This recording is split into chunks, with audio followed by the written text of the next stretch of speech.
第日如果肯定呢啲湖咧，呢啲地方咧係唔會再起樓又唔係有遮擋咧，咁就好 perfect 啦。係。因為咧呢啲喺我哋風水上嚟講咧，就叫做良田千頃啊。啊，彩欣啊，係好多時候咧，我哋睇風水屋咧，大堂入門嘅氣勢都好緊要嘅。好緊要係咪？咁咧嗱，你睇下呢度，你會發現咧，有啲似咧一個好大嘅門喺度，係有啲似你當係形意化啲，係似一個咧好似法國嘅凱旋門咁。哦。咁咧呢一個其實係一個好大嘅納氣空間，亦都係一個氣勢嘅所在。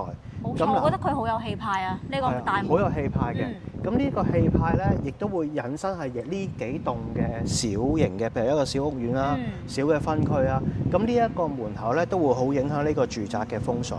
咁所以咧，如果大門都好緊要係咪？大門又緊要啦。咁變咗，如果要揀咧，揀得埋呢一度都要有個大嘅氣勢嘅地方咧，都係一個好嘅風水嘅地方嚟嘅。所以呢個都係留意點咯。好，咁我哋而家咧大門就合格啦，過關啦。咁我哋而家入去具體嘅單位去睇睇。好啊。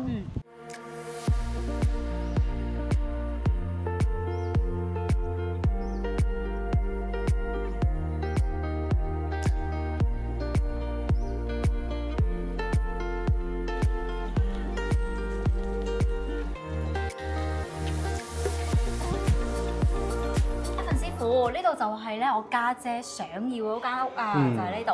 咁呢個就係一個 apartment 啦，不過就105平嘅啫。係。哦，咁我頭先都認真望下，咁其實咧呢間單位咧有啲好好嘅優點嘅，因為咧佢個廳咧夠闊，好似一個布袋型。咁咧你會發現嗱，我哋最緊要門口有入氣嘅位啦，因為佢最好咧門口喺出邊咧有少少係叫做咧天窗咁樣啊。哦，係啊。咁有氣流入嚟，咁對住有個氣流入，咁我哋咧就可以喺度立翻氣，將個能量留翻喺個廳度。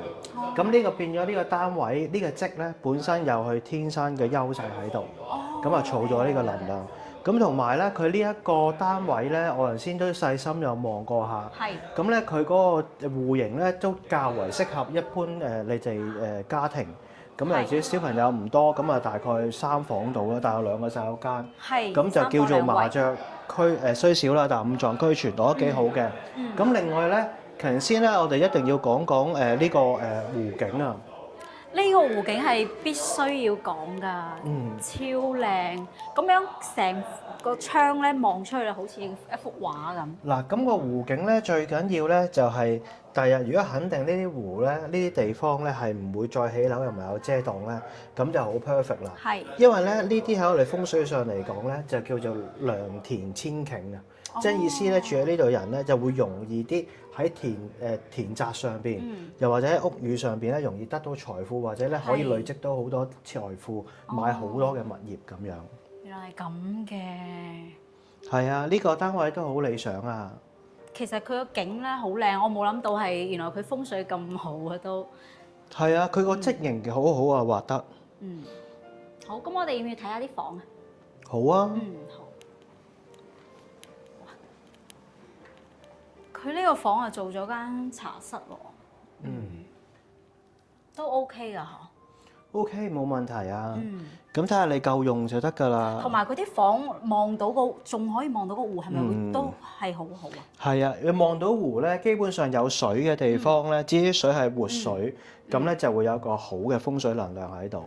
咁我哋主要係派下啲風水物啊，例如可能係一啲吸水像啊，又或者啲吸水嘅龍，都可以咧，都會令到佢會有個好嘅幫助。我哋通常係擺喺窗邊嘅兩側。擺窗邊兩側，係。不過呢度係活水嚟嘅，因為出邊就係海嚟㗎啦。咁啊好緊要啦。呢個就主人房。咁主人房都 OK 啊，冇問題。一來有實牆啦，二來咧都係一個布袋型嘅設計嚟嘅。咁主要係個洗手間咧，到時可能咧就要成日閂門啦，或者落翻個布簾遮翻佢，等個能量咧就唔好咁容易走散入咗洗手間。咁啊留翻喺度啦。咁啊，呢個都係一個理想嘅單位嚟嘅。如果唔揀別墅咧，就分層呢啲單位就叫合格㗎啦。呢個就好喎，咪合格。係啊。哇，咁好好喎，要同家姐講先得。好，咁今日都麻煩晒Ivan師傅。好，唔使氣，好。